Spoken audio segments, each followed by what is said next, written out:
Salam Media Sriwijaya.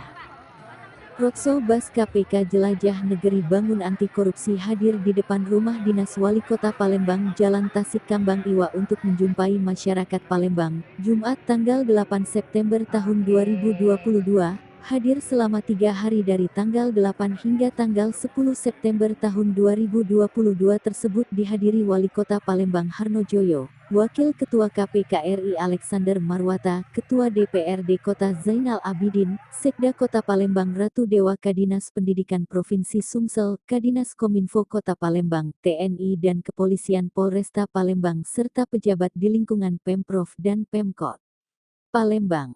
Kota Palembang menjadi kota pertama yang disinggahi roadshow tersebut dari 3 provinsi yakni Provinsi Sumatera Selatan, Sumsel, Provinsi Lampung dan Banten, Jawa Barat.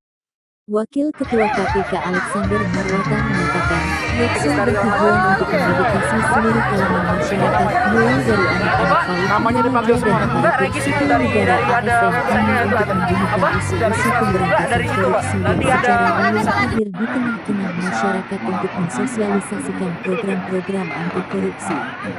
Upaya mempererat keterlibatan masyarakat dalam program-program KPK diantaranya untuk mempererat keterlibatan masyarakat itu sendiri, jelasnya. Bentuk edukasinya hari ini hingga 3 hari ke depan, beragam dan menyesuaikan kalangan usia, seperti PAUD akan diedukasi dengan pemutaran film dan dongeng rakyat yang berkaitan dengan anti korupsi.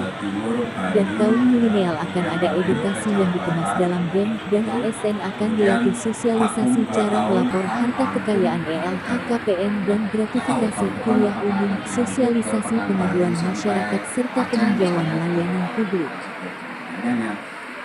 Kegiatan roadshow ini katanya sudah digalakan sejak 2018, 2019 dan kini 2022 untuk mengedukasi dan menyebarkan semangat anti korupsi di tengah masyarakat mengenai nilai-nilai anti korupsi.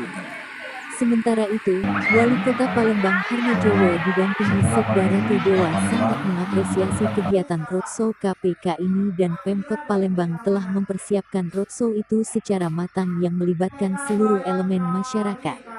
Sesuai petunjuk teknis KPK, kegiatan ini akan melibatkan semua lapisan, baik stakeholder, forum CSR, ASN hingga masyarakat umum, pungkasnya.